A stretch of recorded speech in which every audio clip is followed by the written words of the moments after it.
If I told you I was here for artistic reasons, you wouldn't believe me anyway. Yeah.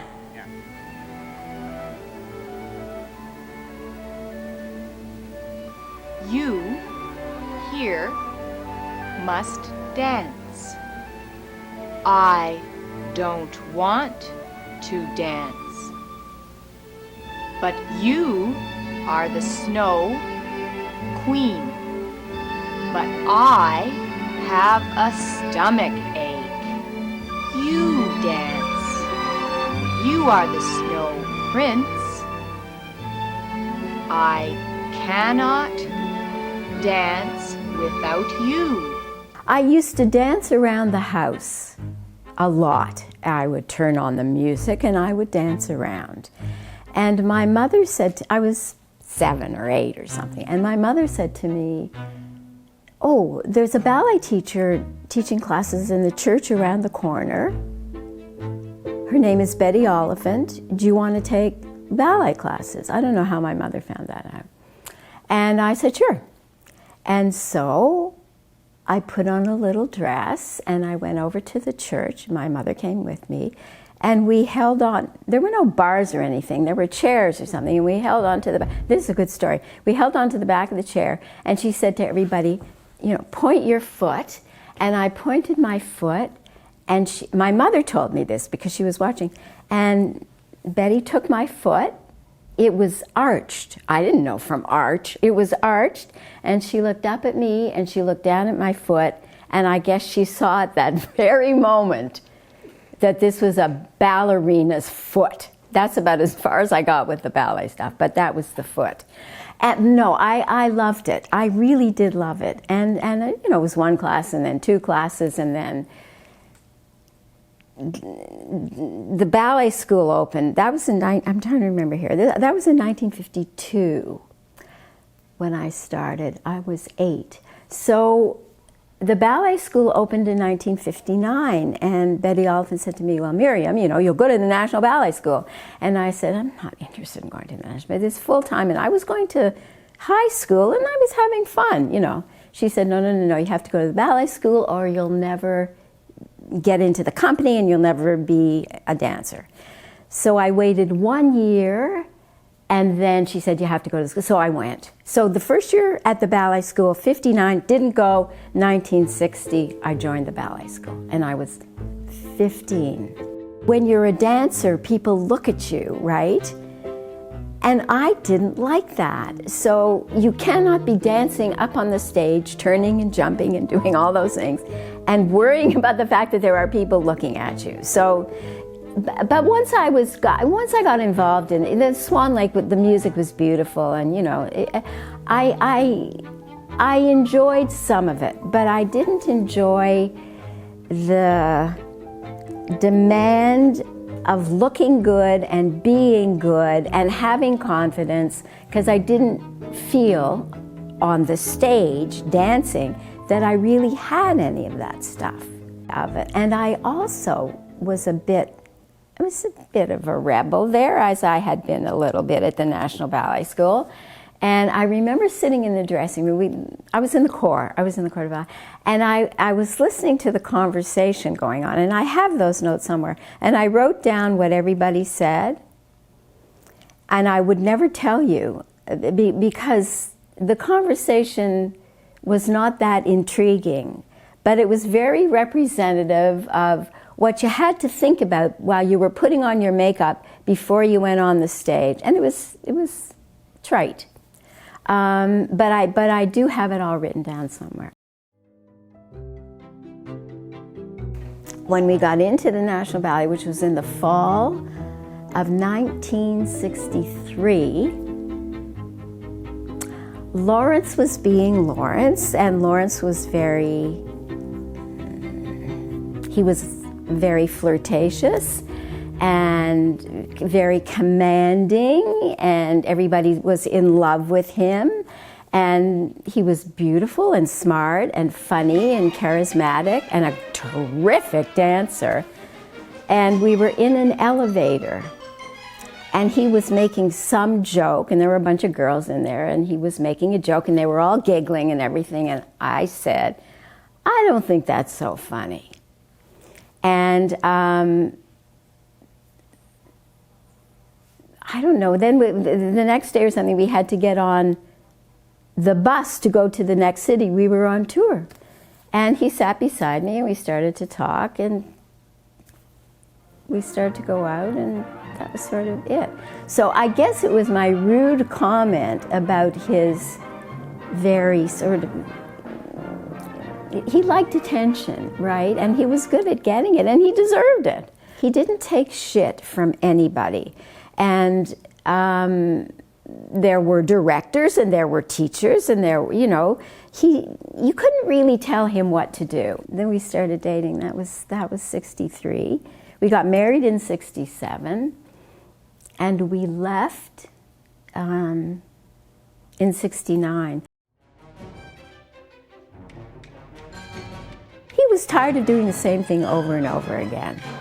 Like, we would come back in September for the next season, and we would be doing Nutcracker and Swan Lake, and it was becoming very unchallenging for him. For me, I was not that comfortable being on the stage, leaping and jumping.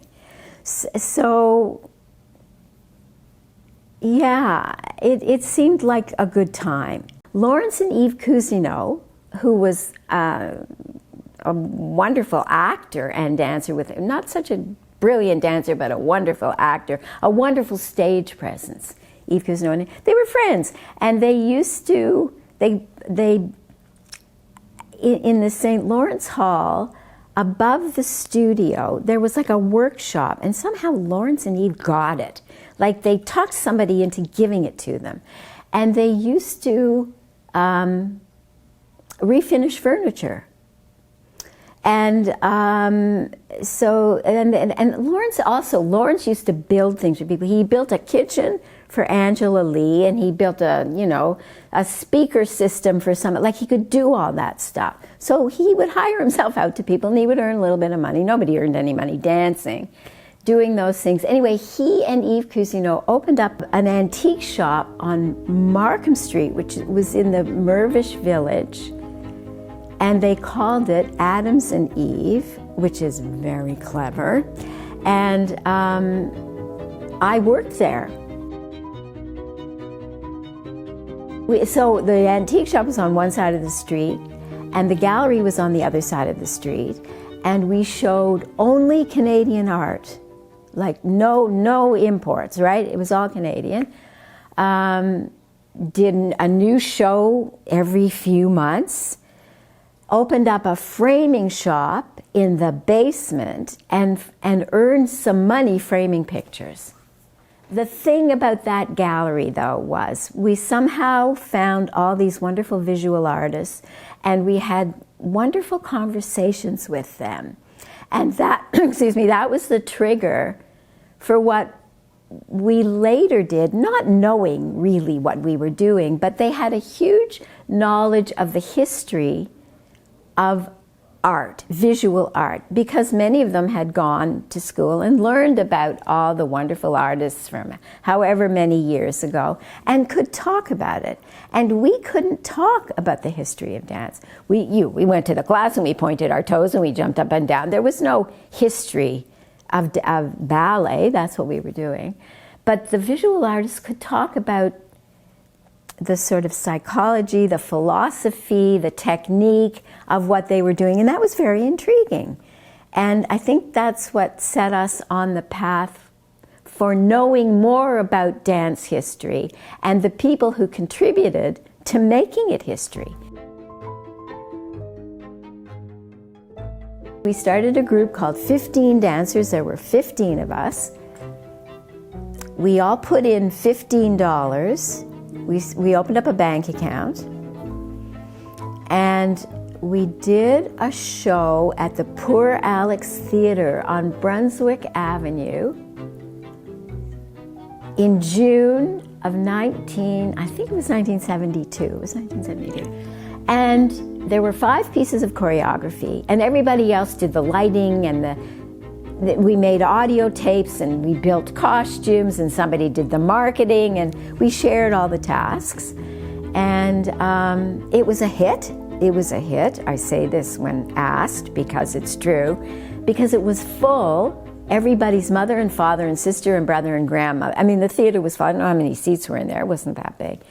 And we said, all right, we're going to do this again. And the next time, it'll be different people who choreograph and different people who do the lighting. And we did that. In fact, I think in July, the next month. So people were choreographing and learning how to and marketing and all that stuff. And people started to fall away. I did a fashion show. I did a dialogue, voiceover thing. Was I in it? I don't remember if I was in it. Pam Grundy was in it and wore a fur coat. She was terrific. I had other people in it. Anyway, and Lawrence built a brick wall to Mahler's Fifth Symphony. It was phenomenal.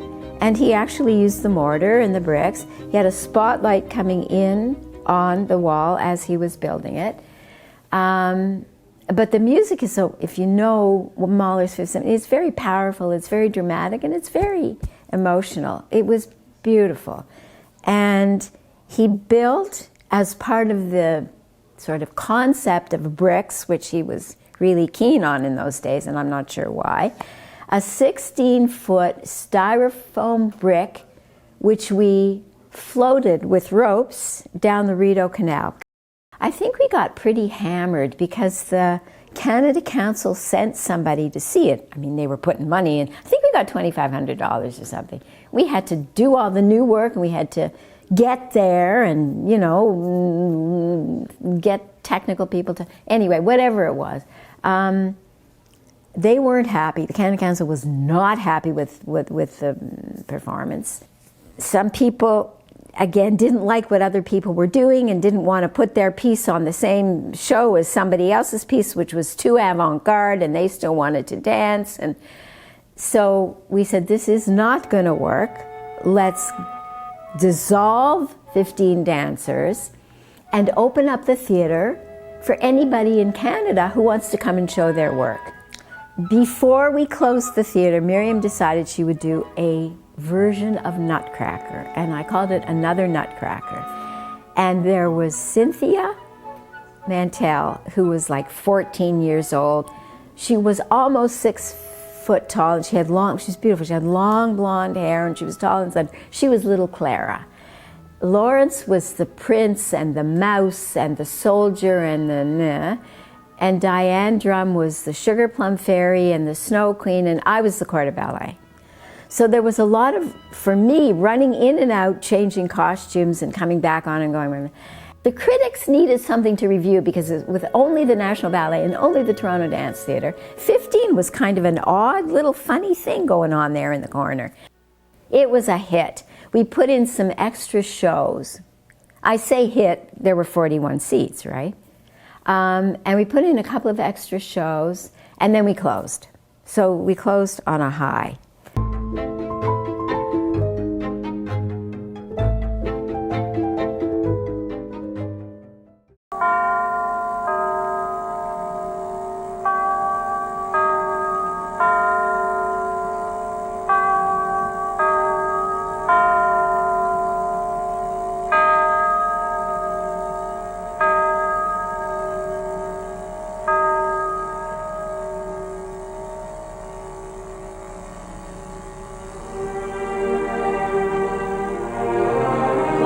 Sonovovich is in rehearsal with the Irrational Ballet here in Toronto. His role as Elroy in Les Miserables is so like his real life that it is difficult to distinguish between fantasy and fact. Here, he is sitting in his mother's chair, dreaming of leaving his saddened home to search for love and money in the outside world. He feels miserable and forsaken, but he is so beautiful.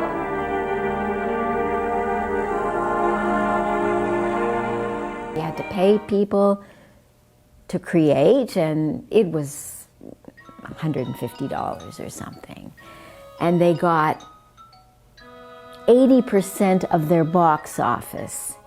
And Margaret Dragoo has some good stories about that. And we cleaned the toilets, and we vacuumed the lobby, and we did the publicity, and we made some of the dancers wanted us to critique their choreographies, and we said, no, we don't do that. We clean the toilets, that's it. You do your dancing. If it's good, great, and if you fall down, you do it again different, right. There were a bunch of wonderful people at York University in those days. Grant Strate started a program, and these people were like thinking hard about what is dance, and why does it have to be this or this, why can't it be this, you know. And there were a good group of people there, thinking people. And it became what is called performance art, or was called performance art. And not, you know, tant l'évêché c'est pas de beurre, glisse à l'assemblée. It wasn't that. From this sector.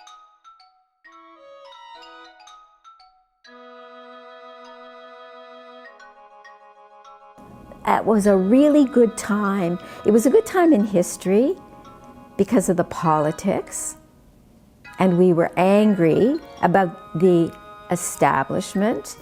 And there were a lot of, Margaret Dragoo speaks very eloquently about this. There were a lot of meetings about what is dance, what is art, why is it only perceived as this and this and this, why can't it be different? Interdisciplinary stuff, multimedia stuff. There was a lot of discussion about that. And I remember going to lots of meetings at the Ontario Arts Council, because they were very progressive at the time, about talking about what is dance, what is art. You know, it was open and public, and you could shoot your mouth off and people would listen to you. Margie Gillis, Peter Bonham, Christopher House, Jennifer Mascal, all the people in the 70s who later became, who later opened up their own companies. Again, it's in our book called Canadian Dance Visions and Stories, and there's a list. And Margaret Dragoo, Elizabeth Chitty, Johanna Householder, the Clichettes, Janice Ladke, Margaret and Elizabeth, really wonderful, smart people, and very politically astute. And that affected the atmosphere, right?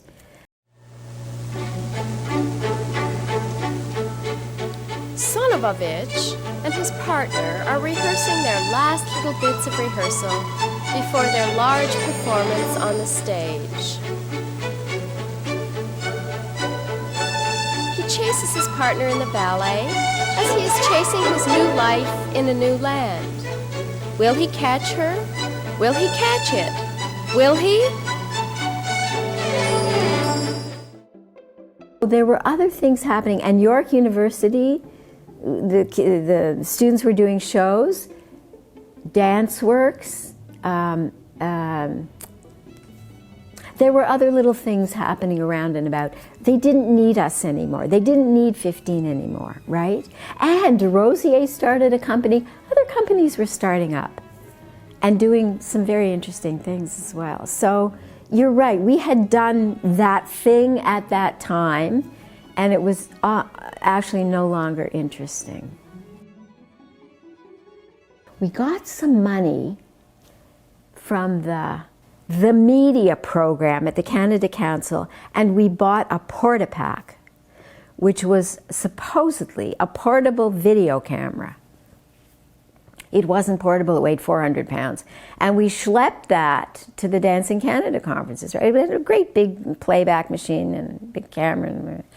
And we were taping interviews with people and some performances at these conferences. Lawrence was doing workshops and training dancers how to use a camera. And we used what was the theater, 15 Dance Lab.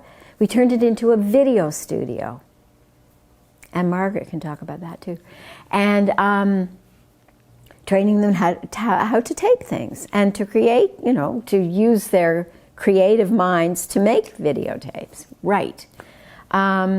at the same time recording some of the pioneers from across the country.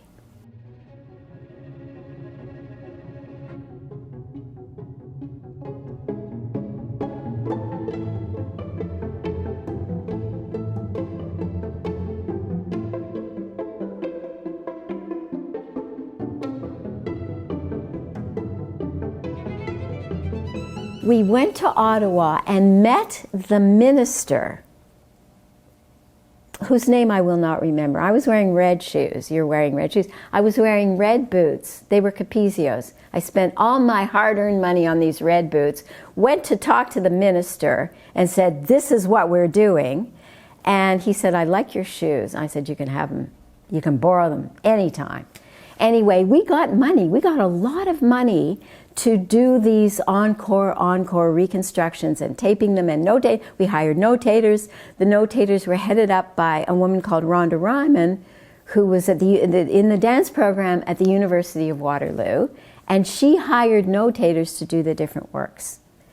After the initial reunion of the dancers, who had not seen each other for years, everyone got down to work. Relying on memories for recreation is, at best, not an accurate process, and many times there were conflicting ideas as to what the original steps were. Finally, after 2 weeks, the entire ballet had been pieced back together, notated and videotaped.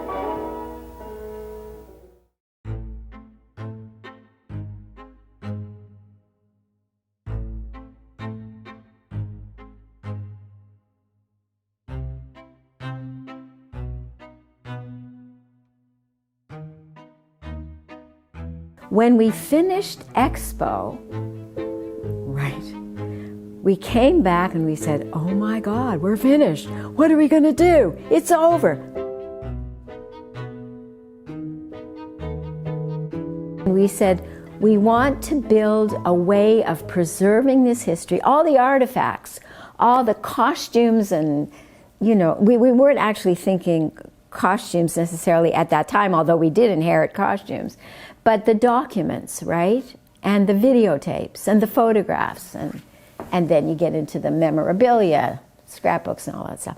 Yeah, and we did get some money from the Ontario Arts Council dance program, Susan Cohen, to start building an archives, right? Because we had collected so much already just to do that show, to do the reconstructions and the show. And that was the beginning.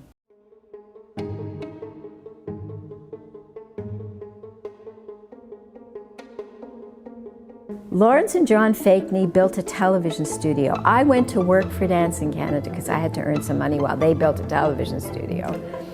And the television studio just couldn't pay the rent, so they had to close it. That's when we moved into the house, moved all that equipment in, and built a little editing studio in the basement. But we have a problem, and I guess that is the old problem of indifference. We don't know whether you love us or whether you hate us. And what we want to know is, do you love us or do you hate us? If you love us, that means that we can find ways to go on. We can generate the revenue necessary to do this program. If you hate us, fine, we'll go away. We were able to continue interviewing people, organizing the archives, publishing. We started publishing a magazine. Amy Bowring came to us. I think it was somewhere around 1992, or I'm early 90s, 93. She was 22. A student at York University, came to do some research and really liked what we were doing, and we found some money to hire her part-time, Ontario Arts Council, I think, again, and she stayed. We've gathered this from talking to a lot of people, is that we're in the right place in the right time with the right topic, because there is this kind of anxiety about this evaporating quality that dance has sort of somehow fallen into.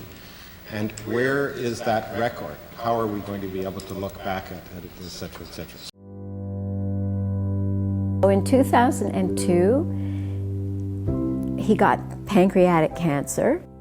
We knew it would be short. The time of diagnosis and death is short.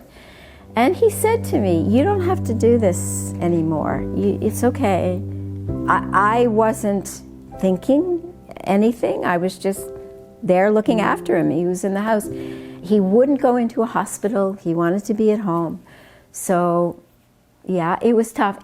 We had Michael Crabbe and Paula Citron. Well, Michael Crabbe sort of knew. I think I must have called him and said, the end is near.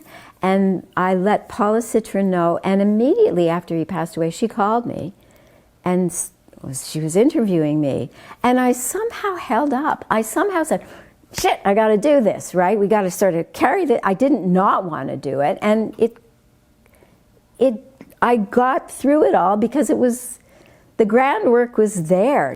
Amy joined me, and there were two of us. And we had to keep I had to keep the grants going, and she helping out with all the programming stuff. First of all, she's very capable. She's a fixer. The computer broke, Amy can fix it. The light breaks, Amy can fix it.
I lessened up my responsibilities.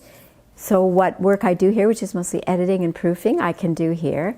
And Amy and Jay, who's the administrative director, and Vickie Fagan, who's the development person and producer of the Hall of Fame, has taken all of that over. So it's growing, and the Hall of Fame has given us all the marketing and publicity we could ever want, and it's recognizing some of those histories of some of those wonderful people publicly.